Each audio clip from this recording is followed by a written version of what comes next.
Assalamualaikum. Saya Nurin Khairuna binti Amin Yusof dari Sekolah SMK Mushi Abdullah. Seperti video yang anda lihat sebentar tadi, terdapat pelbagai cara atau langkah untuk mengatasi masalah zero waste.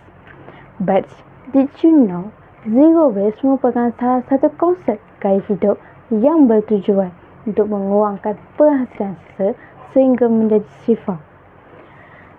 Selain itu, matlamat utamanya adalah untuk mengurangkan penghasilan sisa yang dihantar ke tapak pelupusan sampah, sebaliknya digunakan semula, dikitar atau dikompos.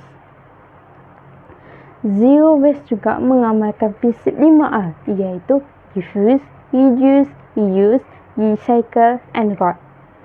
Bak kata pepatah, sediakan payung sebelum hujan. Bertindak awal untuk menyelamatkan bumi kita atau alam sekitar. Sekian itu sahaja daripada saya. Sekian, terima kasih.